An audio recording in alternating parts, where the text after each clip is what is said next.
Hello, ladies and gentlemen. Welcome to a February 13th edition of the MSP Initiative MSP Talk. Man, it is a great time, at least in my part of the world here in Philadelphia area, because, not 4 days ago, we had the Super Bowl, and man, oh man, this whole place has been on a week-long party. So we'll talk about that and a bunch of other things happening in IT land because it never stops, constantly is turning. We're going to bring our guest on, Jason Cohen from Mission Control. He's been with us before. He comes again, this time in a happier mood because we got a Super Bowl win this time rather than the Super Bowl loss, right? MSPinitiative.com. That's where you're going to find everything that we do. You'll see recordings like sessions like these in audio and video format. You'll see all the recaps from 2024, all the parties, all the events that we did, MSP Community Minds, the calendar, which our friend Jen in the background, in between Bravo TV shows, updates as we find more events out in MSP land. It's like, I don't know, 300 already for 2025, believe it or not. Not that we're going to be at 300. I don't think we have enough energy to be at 300 events, but I digress. So check out MSPinitiative.com for all that good stuff. Welcome, Jason. How are you doing today? I'm good. I think you're better, but I'm good. I'm good. Oh, I'm doing great. I am fantastic. You were kind enough to have me on the show last year at exactly the same time, the week after Super Bowl, and man, the mood has changed. Well, listen, nothing can't hold anything back from Andy Reid, Mahomes, the other Kelsey brother, whatever. Andy Reid was here for 14 years in this city as a head football coach, and he left us with ugats. Yeah, we went to one Super Bowl, 4 NFC championship games, and nothing. Like he never did. He didn't deliver. And then he goes to Kansas City and Super Bowl. Like a little bit jaded over here. And then nobody wants to be, when you go into $1 billion event with 140 million people watching, you don't want to end the Super Bowl on a questionable penalty to decide the game. That's not good TV. That's not good sports. So listen, I don't know what you heard up there in good old Canada, but down here, I would say you turn on any sports television show or radio station in America, going into the Super Bowl, what'd you hear? It's going to not just be you're playing the Kansas City Chiefs, you're playing the refs. That's not good. That's not good. Man, my team said, well, we don't care who's on the field. We're just going to run them over. I love that. Think about this. We didn't have a championship win in Philadelphia since 1960. I wasn't even born, okay? Until 2017, or I guess 2018, right? With Nick Foles, our quarterback went down, Carson Wentz. Funny enough, he's a backup quarterback this year for the Kansas City Chiefs. And walks off the bench like a Disney movie, a la Remember the Titans. And he beats the best of all time, Brady and Belichick. This time, we had to beat the current best, right? Reid, Mahomes. And we did. We didn't just beat them. We railroaded them. I love them. And the people of Philadelphia, we feel vindicated from 2 years ago. To the point, let me tell you, Jason, little things matter. Little things matter. They wore white. The Eagles, had their midnight green jerseys. But this year, instead of 2 years ago, they wore green gloves. Okay. The ref, after the game, said he threw that flag at the end of the game because he saw the green glove holding onto the white jersey for the Chiefs. You know what they wore this year? The Eagles defenders wore white gloves. Smart. Not that mattered because the game was like absolutely juggernaut. Should have been 40-6. I mean, the garbage, points at the end. But anyway, I know this is supposed to be a tech podcast. I digress. All I can tell you is, as far as I'm concerned, as a Philadelphia sports fan, and I've spent stupid money, investing in my teams here, like I'm sure the rest of Philadelphia. It's all about the parade, man. It's all about the parade. If you don't make it to the parade, what are you a fan for in Philadelphia? So 2018, 1.4 million people made it to the parade. I think 2 million make it to the parade tomorrow, and I'll be one of them. So anyway, sorry. Thank you for giving me my soapbox. It's out. as I said, last year, very different tone. And last year you had to get it out. This year you deserve to get it out. I feel so happy for champions in champion cities.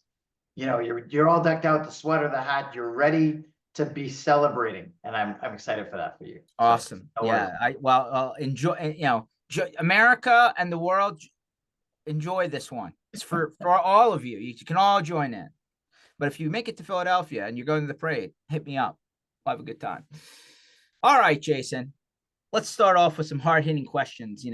I've thrown these out there the last, I don't know, month or so, but they're topical, right? Let me start with this one because it hits home, and we'll give you a chance to give your quick background. But I'm gonna start with curveballs here. Ready? Do you agree or disagree that the AI chat bot agent, whatever the hell you want to call it, the machine is going to displace the frontline help desk worker? Yes or no? None, not for the most part. No, I don't. Okay. Why? I had my town hall 2 days ago, and we were actually talking about this at length. People that make a phone call do not want an automated system on the other end of the line. If I were to take all of my dispatch folks, the ones that answer the phones, and replace them with today's most sophisticated, the one that sounds like a person, the one that has all the logic, the one that has all that, and if that one VIP were to call in that has a bad experience because of the AI, it will ruin a business relationship overnight, instantly. And so I feel like for the MSP world, I think there's a lot of consideration to it right now, but I don't see it taking over. I do see it affecting some. I do feel some will implement it. I feel there'll be a percentage. I don't think it takes over. Okay. So about a month ago, I was on with Brooke Lee. She's over at Lion Guard now. I didn't, we learned in that call that Brooke had a long consultant run before she moved into vendor land. So we kind of compared notes. So like just in general, right? And we're going to use airlines because, everybody has experience in airline at some point in time. There's the economy lane, right? Frontier, Spirit, that kind of thing. Then there's the premium lane, right? Right? Delta, American, whatever. I argue that there's clientele for both sides of this spectrum in MSP land, right? You got the people who don't want to pay, and you got the MSP who's constantly trying to figure out how to lower the price to get business, right? But I argue, to what end, right? Is that customer profitable for you? Question mark. On the other side, you have people, to your point, who are like, I'm not texting 911. And when my plane says that it's not going to show up and I'm going to miss my connecting flight, I do not want to chat with the chat bot. I want to talk to somebody, figure out when the hell I'm going to make it home. Is there an argument for a premium MSP, right? It's like, hey, listen, everybody can go the nouveau way, right? You can all fight who doesn't want to take your phone call and what answering machine you want to use. But when I would text someone, I don't want to text 911, I want to call 911. I don't want to text my airline, I want to talk to my airline. And I'm willing to pay a premium to get to that human being. Do you agree with that? I do. Just like when the automated systems first came on, the call, what are they called, the auto attendants, and you'd have, it would try and get an answer from you, but eventually, if you press zero enough times, you'd get through to somebody. And I feel like that's partially where this is going. The other part is a paid advanced or enhanced or enriched service that has the personal touch, and the basic doesn't. I got to tell you, I keep bringing this up because they haven't reversed course. I'm shocked. Not long ago, but within the last, I don't know, 24 months. I think I even mentioned it on our last call, but I'm going to bring it up again. Frontier Airlines eliminated the ability for you to call in and talk to a person. And on my way back from the Super Bowl, American, my first flight was delayed. No reason, no weather, just delayed. And then before I even landed, they already booked me for a flight for the next day. Sure. I'm like, for what? For who? I don't need, like, where why? Now imagine if I couldn't talk to somebody, I would have pulled my hair out. I don't have any hair to pull out. Like, I can't, like, let me go this way. And maybe this is another curveball question. When a human being's having a bad day, they call into the service desk of whatever MSP you're calling into. I bet you that interaction's not great. And when they got to reset their password for the 18th time and they're having a hard time and they're about to throw their computer out the window, when you call in, you're probably not having a good day, right? The chatbot's not the right situation in that scenario, right? I think that's just going to aggravate the hell out of someone. You're going to say, but what if it gets the job done? What if it's fast? What if it just finishes the job? Jason, have you seen it? Have you actually seen it work? Because so far, I haven't seen it work. I haven't seen it work. I know a few companies that a couple have already approached me to consider putting that in my service desk, and I've declined it to date. But I mean, I know a few companies that are doing it, and we go through all the arguments and all the scenarios, but they all lead back to exactly the situation you're talking about. The VIP who will not tolerate this shit. Abuser who's having a bad situation on a bad day that will not tolerate it. There is several of those, and I don't care, if you don't give the option to speak to, at least the option to speak to somebody anytime, and you force them down this automated path, I think you're setting yourself up in a lousy state. That said, companies like Frontier are getting away with it. They might be losing some business. So to what end are they willing to consider this an investment strategy, something to try? I don't know. I'll tell you this. I sent some merchandise, a couple hats, a couple shirts, trying to include people in the Eagles fandom here, right? To Ireland. Never made it. I'm like, well, that sucks. Like, I had it perfectly timed and everything. So I went back to the post office. Believe it or not, I went up to like a person, a human being, and I'm like, hey, here's my receipt. Like, what happened here? They're like, oh, come over here. Let's figure it out. They're like, well, it made it to Ireland. It just never got delivered once it made it to Ireland. I'm like, I hear what you're saying, but like, that's kind of what I paid for. Like, if it never made it to the person I was sending it to, why did I buy? It doesn't make sense. So they're like, well, you got to call this number.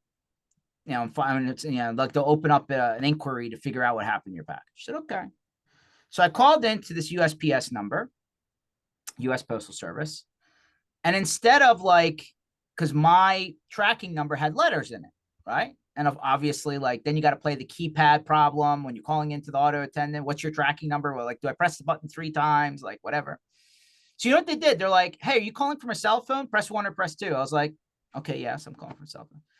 We're going to send you a text message. They sent me a text message. I clicked on the link. I typed in my tracking number. I pressed go. And it like gave the phone system the information like in a secondary mechanism. I was like, oh, that was pretty neat. Because like I would have been totally fighting this keypad with these freaking letters, right? And they were like, okay, now that we know what you're calling in about, we're going to route you to an agent. And I was like, that was smart. That was efficient. It didn't force me down totally talking to the answering machine. It just helped me get to the information in to get me where I was trying to go. I was like, that was a very good implementation of a middle of the road, right? And I said, this is something that makes a lot more sense to me, right? Hey, we're going to send you a text message because we're going to use that in addition to the fact that you're calling in. Once I submitted the number in the web, I clicked on the link, I put it in, I pressed submit. It's like, hey, we got your number now. We're switching back to voice mode. I was like, that was pretty smart. I like, what do you think about that? It's not quite totally automated. It's not quite totally manual. It's kind of in between. I think that's where we are today and where it's got to be for a while. You have a lot of automation in chatbots that are very, very helpful for appropriate situations. You have automated systems that are doing things that are supposed to be helpful and that work very well. It's that when you need a person moment, right? Like I still am I miss the office life. There are so many situations where I try to convert. If I wasn't doing a person-to-person interaction, what would that be like? You can't automate all of it. You can't humanize all of it. The argument's going to be from the AI world is going to be yet, you know.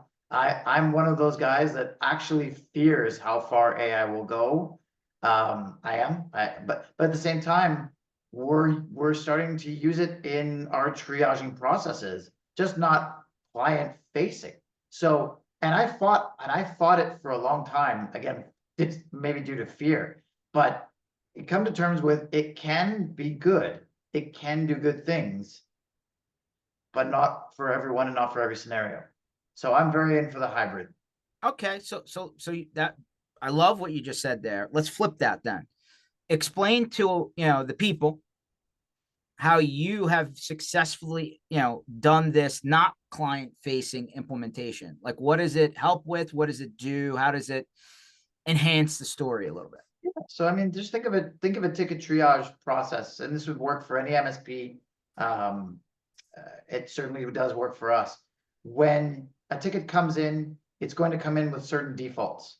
Mm-hmm. You don't know if those defaults are appropriate. If you think about something as simple as a ticket priority, an end user is going to send in an email to your ticketing system that's going to default to a priority of medium. Well, your definition of what medium is and your definition of any other priorities that you've got set up may not align well with what that ticket's actually asking. And we used to use a person every single time to look at that ticket, read it, understand what it's for, and set the appropriate priority correctly. 99 times out of 100, and I'll still say there's still the one of 100, but 99 times out of 100, AI is going to get that right if you instruct it carefully and closely enough. But I don't need to have an AI system answer the phone for that. That's when the ticket already exists. If you're talking about if somebody's calling, I can't have AI answer that phone call. Because again, if it's for me, the biggest fear is if it's because I'm a white labeled service, so it's my client's client, right? So if that VIP calls in, this would be the same for any MSP. Your VIP CEO of your biggest customer calls in and he's having that terrible day we talked about, and he needs help right away, and you force him down AI, you force it down its throat, and it doesn't go well. That's my biggest fear with that. So I can use it for automated stuff, same idea, but I can't use it for that human interaction. Okay. I like what you're saying there. It totally makes sense. Do you envision, based on everything you've seen so far today, right? Like, let's not think about the future for a second. Let's just talk about the present today, right? Everything you've seen so far. Do you feel AI can help the agent answering the phone, the human being answering the phone, make different decisions or make some of their decisions for them with a better outcome? Or are we not that far yet? You have to give it, I don't know if AI is the right thing for that, because I feel like either way, you have to give it a lot of instruction and guidance, right? So one of the questions we ask if somebody says that they can't print. So the follow-up questions are, do you have another printer you can use? You also ask, is it the scenario equivalent to it's payroll day, it's the one check printer in the office, and you can't print checks and you can't pay people, which becomes a much more critical timing situation. I don't need AI to pre-program my dispatcher that if they get prompted with a printing issue, that those are the follow-up questions. So it's not AI necessarily, but again, going along with the line of automation, AI and other technologies can do that. And that is so useful, right? Because I don't want to rely, sorry, on any employee that might forget to ask that question. It just might slip their mind, or it might, they might be having a bad day and not remember. So the automation stuff in there to help is, I think, is very useful. Okay. So today, February 13th, 2025.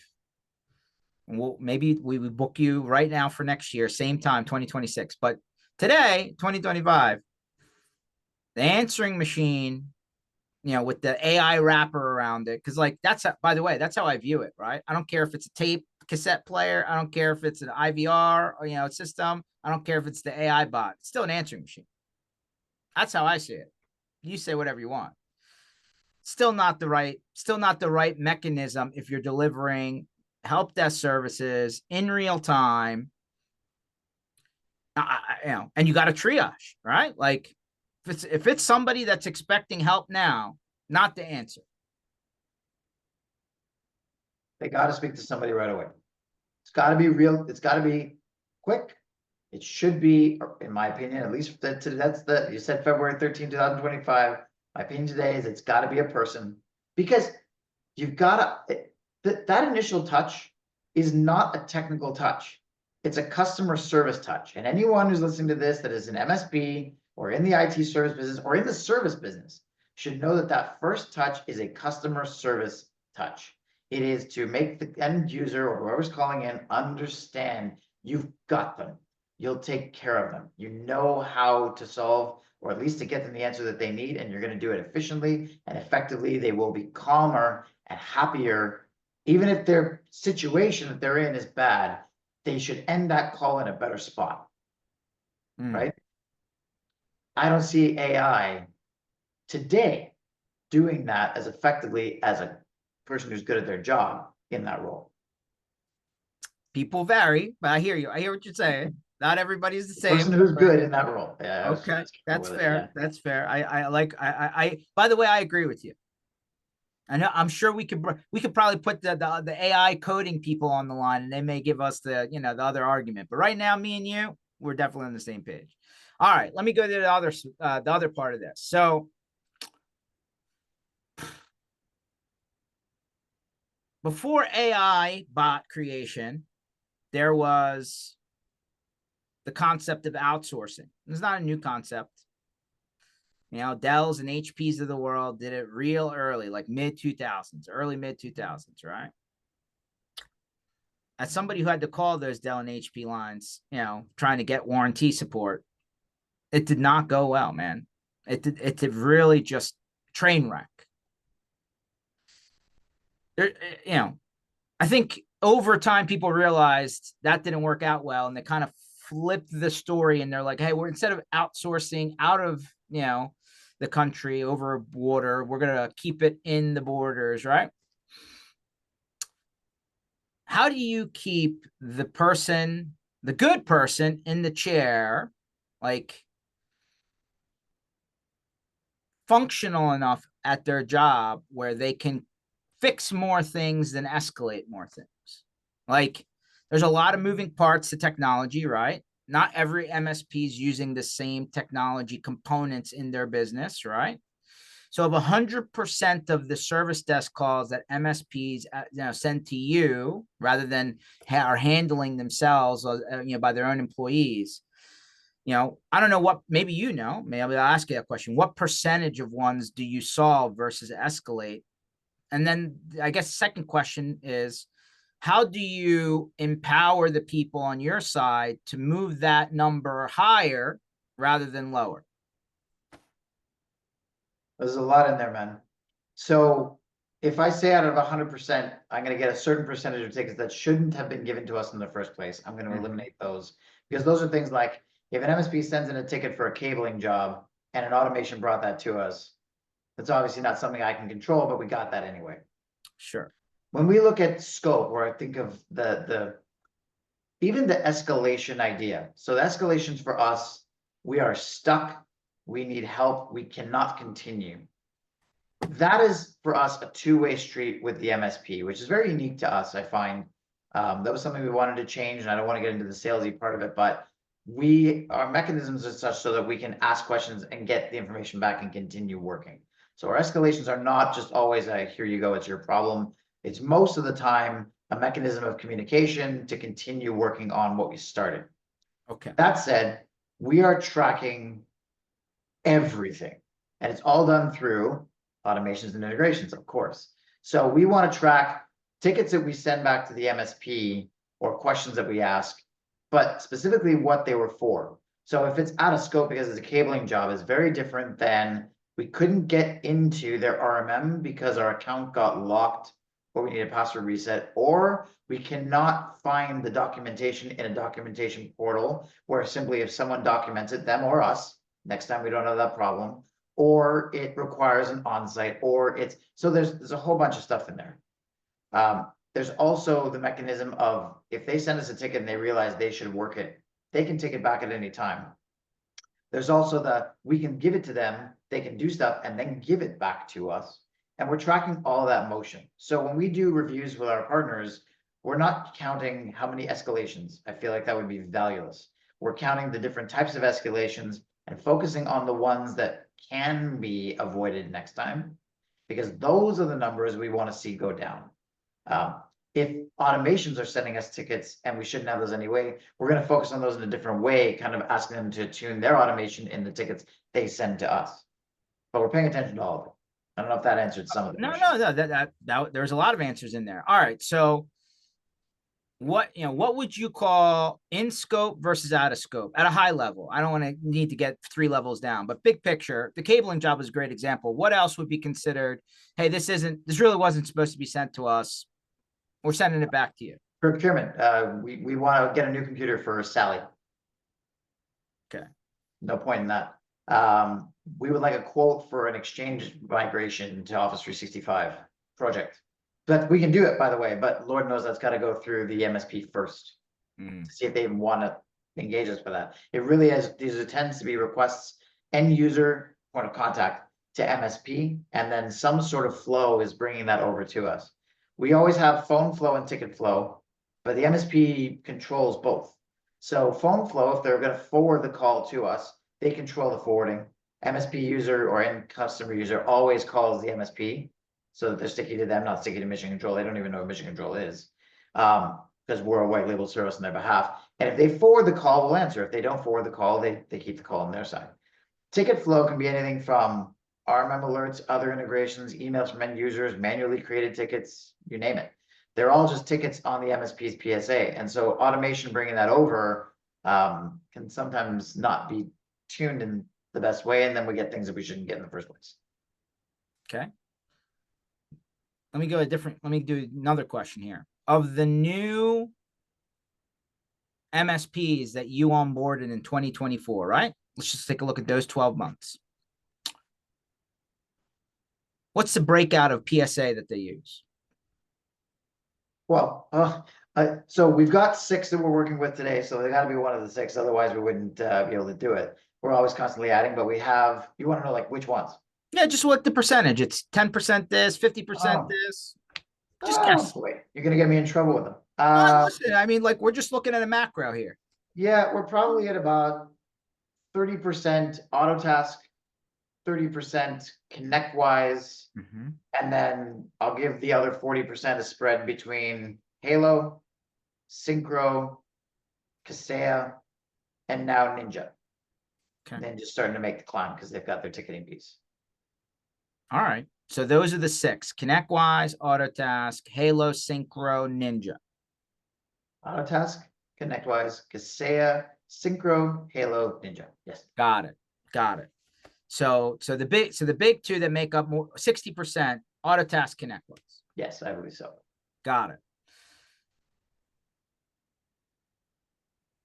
Do you find that you have parity with all of the systems? Like, how does the integration work? How does the MSP go in and decide this is a ticket that automatically goes over to mission control versus this is a ticket that never goes to mission control? Like, is that something they do in their own system, or do you give them a portal to decide that? Well, I guess a bit of both. So we have by device models, which is not very unique. It's probably the most common way that a service provider like us would service. But what is unique is that we also have time-based services. So if we're doing device-based services, MSP is paying a flat fee for unlimited incident support for that particular machine and the user. Time-based, time is actually spread across the entire client base, and they can send us whatever they want as a general overflow available 24/7 for anybody. So it's kind of different. If an MSP, let's say, had a single customer that they wanted us to do everything for, they go by device. If they have, just say they want to send us random things during the day as general daytime overflow, and they want us to handle their after hours, evenings, weekends, and holidays, they would do the time-based model. You can pick and choose and mix and match. So you can say these couple of customers don't touch them, these couple go by device, and everybody else will just send you time-based stuff. And the way the integration works is if it's on a by device model, we are going to grab all those tickets automatically because it's a flat rate. The cost doesn't change, better value if we do more work. time-based, they have to assign us, but the assignment would happen through some sort of either manual process, so edit the ticket and assign us, or through automations. Autotask Connect have concept of workflow rules. The other PSAs have something similar where they can automate that assignment based on certain conditions. Makes sense. Makes sense. It's that second part that, so if they're doing an automation and they're doing a time-based service, it's usually that automation that is including too many things that sends us the things that we shouldn't get. The quoting, the procurement, the on-sites, the projects. Got it. Got it. Got it. Let's talk about that part for a second. You said you do project work. The exchange migration to 365 was the example you used. Like, what other stuff do you offer the MSP in that realm? I mean, there's most common things have been migration type of stuff, but we then, so, you're talking file service, SharePoint, Azure to Active Directory, other mail systems like Exchange, Office 365. We did a bunch of Server 2012 replacements when it was time because that went end of life and they had to get something new. Soon it'll be 2016s and a lot of Windows 10 replacements to Windows 11. And then you get the weird stuff, some accounting software package changes or, any sort of large rollouts. We get involved with all kinds of stuff like that. Now, do you usually create, is that like a flat fee project or is that time and material? We quote it, and we quote it as a fixed price because, if an MSP is if I were to give them a range of hours, I don't know how they'd be able to trust what number is going to come back to them at the end of the day. So we work very carefully with them to scope the project, create the project plan, price it as a fixed number. They're going to take that number, they add in their own internal costs, expenses, and profit margins, and then go to their customer with their proposal. But that way they've got a number that they can rely on. So it doesn't matter if we're over or under our time estimates, that's what it is. Okay. So how many phone calls a month do you think you field on an average? But like for Helpdesk, not for everything. Yeah. A month? A month. It's thousands. It's many thousands. And I would assume even more in terms of tickets. For sure. How do you handle like throughput or bandwidth or volume? I don't know. Pick a word that makes sense to you. I mean, it's so the MSP A is going to have a completely different requirement than MSP B. MSP A is going to use us for after hours only. They want us for the after hours, evenings, weekends, holidays for a few hours of just in case. MSP B is going to have a few customers that they want us to do on that by device model. It's 200 devices. And the next customer is going to have 300 hours that they want to buy because they've got a large clientele and they send us things during the day and they're done hiring internal staff. They're happy with their internal staff quantities. They don't want to deal with hiring anymore and they use us for the rest. That's the difficulty with our business is allowing the MSP to scale up and down as they need, because they might also hire somebody internally, in which case they need us less. They might lose somebody or if somebody quits, so they got to fire somebody. Now they need us more. They might bring on a new customer and that customer is a monster for them. They could never handle on their own. Now they got to engage us more. They might lose a customer. They got to drop down. So that's the complication with us.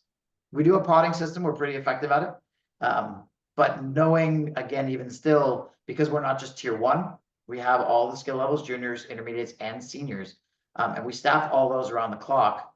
We also need to know that MSP that's giving us just 5 hours, they're using us for help desk basic stuff. But the customer that's doing 300 hours, they're going to include a bunch of server maintenance in there, backup checks, more NOC related things. And so I've got to have my intermediates and seniors more on that account. So how many people do you hire every month? It depends. I mean, we're up to about 110 staff right now.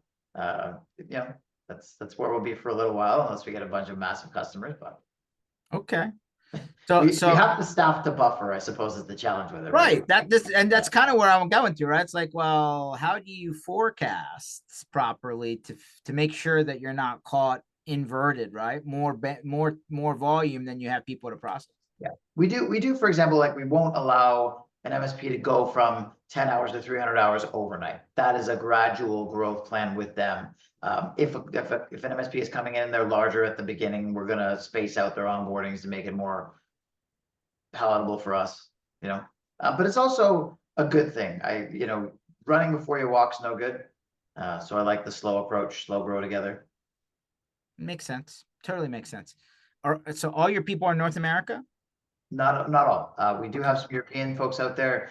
Most of it just started again because in COVID, And again, in Toronto, we got locked down stupid hard for 2 years. Most of it started because we had people that were here and they moved back with their families. There was no sense in staying here. And, people refer people and people have family, et cetera, and it kind of just grew that way. No, makes sense. All right. So what's your split? Is it 90% North America, 10% Europe, or? It's probably about the 85-15 or 90-10. It's somewhere in there. It's definitely majority North American. But we don't want to let good people go if just because they're over there and they used to work and live here, that we like to keep them. If they're going to refer good people, our requirements are still the same. Perfect English, perfect connectivity, and have the skill set to do the job. As long as there's no compliance. When you have compliance, then we've got to do, US soil and that kind of thing. But the general approach to IT it doesn't matter. Are you dealing with any MSPs that are actually out of the country, out of the US and Canada, or is it all US Canadian MSPs? Oh, we've got customers in Australia, New Zealand, we've got customers in Europe. The concept isn't follow the sun because we staff around the clock. We've got a bunch of night owls in North America that like to stay up. So we don't do the follow the sun thing. It's just more of the shifting for what's most appropriate for the staff member. Got it. So you're just, that being said, you're able to handle these other areas because you have coverage. Yeah, well, Australia and New Zealand, their nighttime, which a lot of them are using us for after hours, is our day. It makes it easy, right? So you end up with a balance. It's probably right now, if I think about it, our nighttime in North America is still a lower volume time than our daytime because most of our customers are North American and they're not just using us for after hours. But it's probably about a 70-30, 75-25, where the daytime is busier.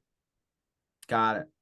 Do you find, and this one's going to be hard because I'm sure it varies, but does the size and maturity or even the revenue volume, of an MSP determine whether they would work with somebody like you and your type of business or not? Like, do you find smaller MSPs that are low, that are, maybe lower in revenue and maturity start, more with you, or, is there a certain threshold where, they tend to want to try and do things all internally versus not? I don't know. You see where I'm saying you're going with this?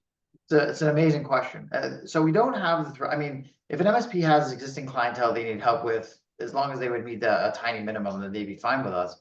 It's more not the revenue, it's more the maturity, process maturity, right? If we are looking for documentation on a line of business software that they're asking us to support, kind of needs to be there. I don't need documentation on how to install a printer. My guys are super capable of doing that without documentation. But if you're giving us some specific application, it's got to be there.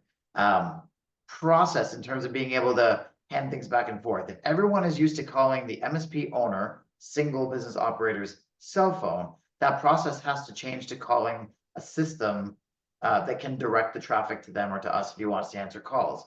The cell phone thing isn't going to work, and it's a bad habit to teach your clientele. So it's more about that process maturity than it is revenue. They tend to go hand in hand sometimes, but yeah, I'd say any MSP that's doing active service for their clients, if they have a need for us, it works. Eventually they get too big where they'll hire their own, but most of the time, even though they're hiring their own, they're still not staffing 24/7 around the clock. They're still not staffing for the holidays. So they still might use us for that after hours, evenings, weekends, and especially holidays.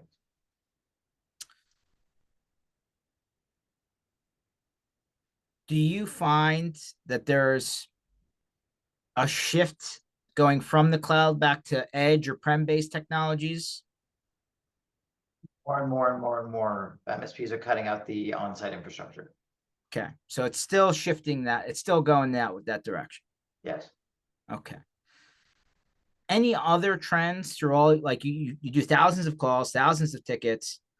Are you finding any specific technology starting to bubble up that wasn't, in the mainstream for you before? Or are you starting to see a particular, type of client and customer that's bubbled up more than they were before, or anything like that you've seen through like big picture data? The AI is the thing that's coming up the most. And funny enough, not in the case of like for the MSP, it's that end user that wants to implement AI and they're doing something with AI that we now have to get into. Compliance is going to be a thing for a very long time that a lot of people still are not ready or are clear on how to navigate.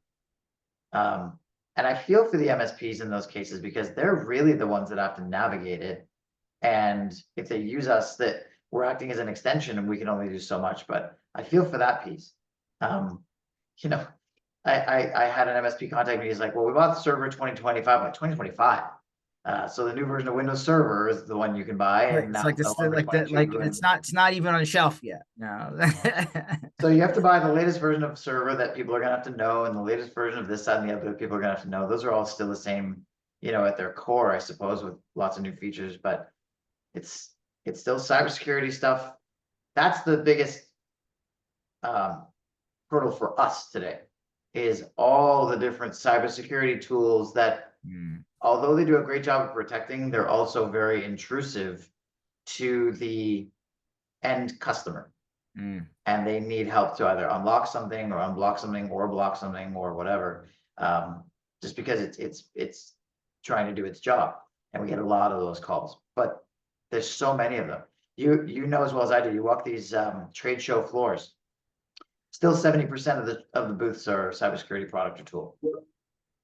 100%. I agree with that. No question. I mean, all right. So what are the top security products that you guys run into that you're trying to field service tickets on? I feel odd about naming them here, but I mean, anyway. listen, I asked you about the PSAs. I mean, Yeah, like, fine, listen, fine. I'm just asking for macro here. That's all. So, again, so your SaaS alerts, your threat lockers, I mean, there's a bunch of them. What they all have in common is they're very, very good at the detection, and they have an automation to lock something down. But inevitably, if you lock something down at the wrong time, you're now causing disruption to that end user. If it's the VIP who's traveling overseas for business that didn't let the MSP know that they were traveling, and it didn't unlock the geofence, and now that CEO is pissed and can't work, we get enough of those, and it's just because SaaS Alerts was configured to protect the customer that hopefully they appreciate. That's fair. But it's a good example, and no disrespect to any of those companies I mentioned, they're just doing their job. And it's up to the MSP to tweak it, but there's only so much tweaking you can do. It's a lot of management. It's no different than they didn't tell their credit card company they were going on a trip, and the credit card company flagged the transaction because they're like, well, this person never went to this country before. Why are they taking these transactions? Sure. Backups is we're dealing with it all day, every day. And a lot of these backups should be set and forget, but they're not. Got to fix them. That's fair. Do you coming back to current events, right? I throwing this out on every call, so I'm gonna throw it at you. Love everybody's opinion as I go along. So, like, Ninja just bought Dropsuite. All right. Kaseya keeps Kaseyaing and they're Kaseya 365, although now, they're looking for a new CEO. Right at the mid to end of last year, you had ConnectWise, Axient acquisition. They also did Skykick. Yep. So they acquired both. New CEO there, right? She's been in the chair for less than 6 months. So there's a lot of movement at the top, right, of the players in the sandbox. You hear, like, from the people that you work with, talk with, all the MSPs you support, concerns? Are they shifting? Is it just status quo? We don't know. We're just going to wait and see. What's changing? Concerns are still, I think they remain. I don't think that I think that there's a wonder of why all this change. You often don't get the real story of why a CEO leaves, and start to wonder what's going on. Not is the company in trouble, but more is the industry changing in a way that I'm not going to like. You still have the 2 or 3 big boy players out there, you've named them, and they own far too much for a lot of people's comfort. And they keep saying, I'll use your term, to an extent that every 6 months when Kaseya does their conferences, they're announcing a new acquisition or 2 or 3. And that has been consistent for several years. That has not slowed down. But yet CEO changes. Okay, so they don't know why. Nobody knows why. They just know that Kaseya keeps Kaseyaing, and now somebody new is going to come in, and what are they? Are they going to keep the same idea? I guess somebody's got to pay for the Kaseya Center. But anyway, it's it's it's uncomfortable for a lot of people that I talk to. We talk about it in certain groups that I'm a part of or that I moderate. It comes up in our town halls. It comes up a lot. People are not comfortable. And, I like what Ninja is doing, only because I think that the channel needs it. Mm. Right? I mean, I like them, don't get me wrong. I like them anyway. But I like what they're doing because in the same way that Synchro made noise when it first showed up, I don't think they're making near the noise today. Halo made a ton of noise when they showed up, and they're still making noise, but still quieter than they were at the beginning. Ninja's making noise now with acquisitions and the investment that they got into their ticketing. So I think as long as we can see healthy competition out there continue to battle the big boys, that's one thing. When it gets to a point where there's only two or three, that's really discomforting for everyone I'm talking to. How do you feel about it? You know, I have no ties to anyone. I'm agnostic, like you, right? I mean, I don't have to do anything other than sit back and watch the same movie unroll on, like everyone else. I'm kind of torn. I ran an MSP for a long time, and I definitely drank the Kool-Aid of I like to pick my vendor in each category because then I feel like I picked the best bang for my buck, best capabilities for affordability, that whole thing. But then the management and all of that is an overhead that you often forget, right? Like like, and then all of a sudden, like, it doesn't just run, right? Just like you said, backup, right? Set it and forget it.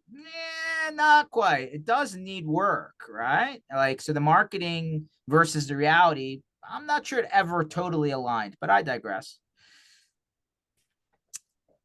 I think, from the are you confident in the technology that you've bundled together to deliver a good experience versus, I hate to even say versus, but it's true.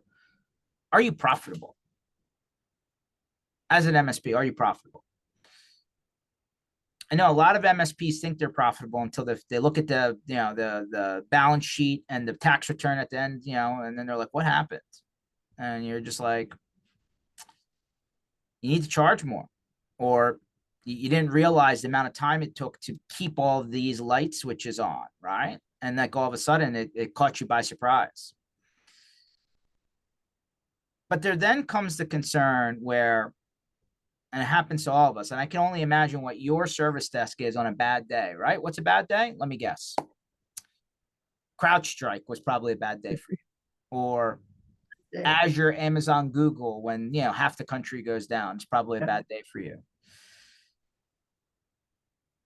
When Microsoft goes down, you can put your hands up in the air as MSP and say, electricity's out, man. I'm waiting like you're waiting. You can follow it where I'm following it. What do you want me to do? It doesn't always compute that way to the customer, does it? Right? You're selling them something. You've bundled it together. They didn't tell you what vendor to select. So in a day where it's not going well, you're the guy, right? You recommended it. You sold it. They're paying you. You're getting hung, right? That's a tough day. That's a tough day. So, I think that scenario coupled with the time issue, coupled with the broken levers of expectation versus reality, even for the end customer, right? Like they think they bought a premium service, but you're actually running this thing on, the answering machine, right? Like it's not on the same level. Perception breaks everything, right? You take all that, you put it together, throw the word that you threw in there on top, compliance and regulation into the mix, which, say what you will, I look at that as a tax. I look at that as a tax because it costs everybody money to do it. It's tough business, Jason. It is a tough, tough, tough business. And I think it gets harder from here. I don't think it actually gets easier. I think it gets harder from here. So The way I see it, if you are not charging properly now, then you won't. And I argue many of you out there, MSPs, are not. You are either breaking even or losing money, which at that point, why are we in business?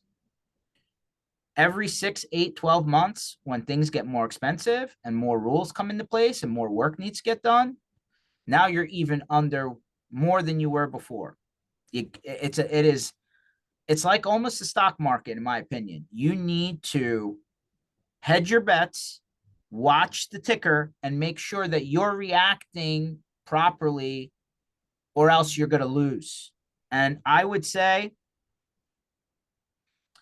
I even hate to say it, and I would love to hear your opinion on it, but I think it's more like the casino, man. The house always wins, and the MSP gets lucky in a lot of cases. You need to change that story to, I've forecasted properly because I'm paying attention, and I've buffered myself, and I'm constantly, adjusting so that I don't end up on the bad end of the stick. If you're not doing that, I think you're going to lose more times than you're going to win. Back to the casino. I really do. And does that mean you need to think like a business person sometimes more than an IT person? Yes. And like, to me, if it means controlling your rates and locking in your costs and being able to properly forecast what's going on longer than every when your bill shows up at the end of the month, I hope so. That's the only way you can properly package things to your customer and make sure that you don't get caught upside down. But I think a lot of people are upside down, and they don't realize it until way later. That's what I think. There's a lot of hard, potentially cold truths in everything that you said, but they're all true. It's in your case, you talk about the casino though. For me, the casino in this case are the vendors, the big boys, because they're always going to win. They always get paid for their stuff. I don't know, they're not talking about how much and all that stuff, but they get theirs, right? The MSPs out there that are not setting themselves up properly are the ones that aren't charging appropriately, don't really understand their own internal costs. Costs of doing business, costs of all these tools. I mean, so I feel badly because I agree with you in that I feel that it's getting worse, harder is the better word for it. It's getting harder for MSPs to do what they do because everything is so damn expensive, and they'll get the cost argument from their clients, especially ones that have been used to paying lower fees. But the reality is the internet world and the world that every business is living in today that relies on the MSP to be able to support is just more complicated. It does cost more to protect them. It costs more to do what they do every day from start to finish. And they have to prepare themselves for that. And there's no sense in having a losing client. It doesn't make sense. So if I can echo a lot of stuff that you're saying, I agree with it for sure. On that point, right? Hey, I'm going to start small with them and grow with them. If you're not profitable the whole way through, stop. No. Say no. And I feel for you, especially if you're starting out and you're just trying to rub two sticks together to make sure that you can pay your credit card bill at the end of the month. I'm with you. I've been there. I understand where you're at. But what ends up happening when you take those customers in the beginning is they are negative the entire way to the end. Whenever that is, probably years later. You got to understand what the number is to be profitable. And if that means that the customer wants to go with somebody cheaper, I would say error on the side of it's okay. Let them go. Really, honestly, let them go. Because, I don't know about you, Jason. We've all been on a call with somebody who's upset and it didn't go the way we all wanted it to go. That happens. I think the MSP works really hard in most cases to make people happy, right? They're in business to deliver a good experience. And you bend over backwards to make somebody happy, to keep them happy so that they keep paying you, and then hopefully they grow with you. But most of the time, you are putting way more effort in than they are. but you're not getting paid for that. I'm not trying to be Wolf of Wall Street here by any means, where money is the be all end all. I like to say, make it fair for everyone. That's usually what a good relationship is, good partnership, right? Where everybody's getting what they need out of it. But I think for most MSPs, it's not fair. It's upside down. It's upside down. And so, like, you give and take, but back to the question of the big guys, I think they're a tool. I think they're a box of tools.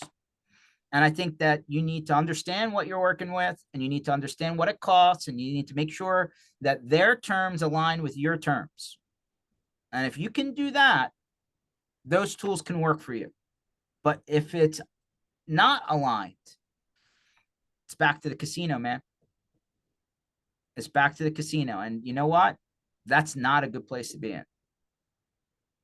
I think the worry is, you mentioned that the Microsoft outage, that is something that I think the end customer can understand is out of an MSP's control. It's Microsoft, they understand that. When it's one of these vendors, and if it's a vendor that you have a lot of other things into because they're the big boys, and something doesn't go the way it should with that vendor, and it can affect your client in oh so many ways.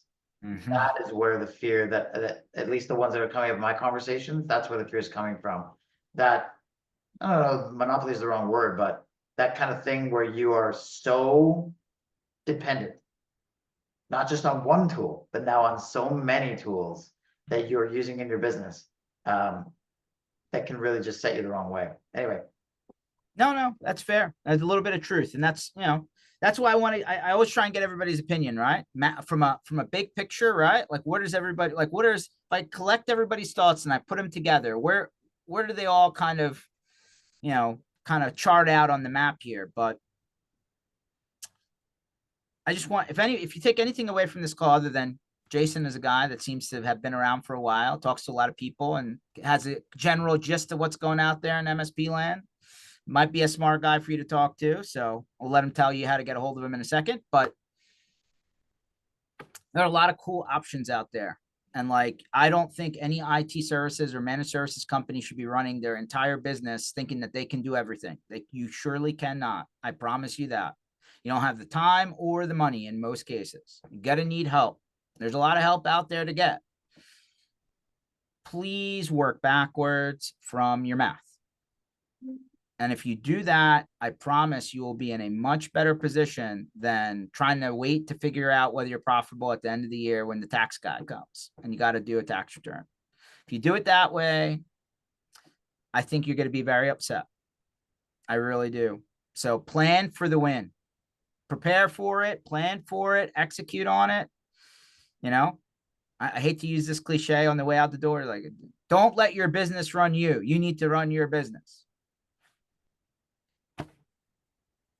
Jason, how do people get a hold of you, buddy? You're giving some good information today.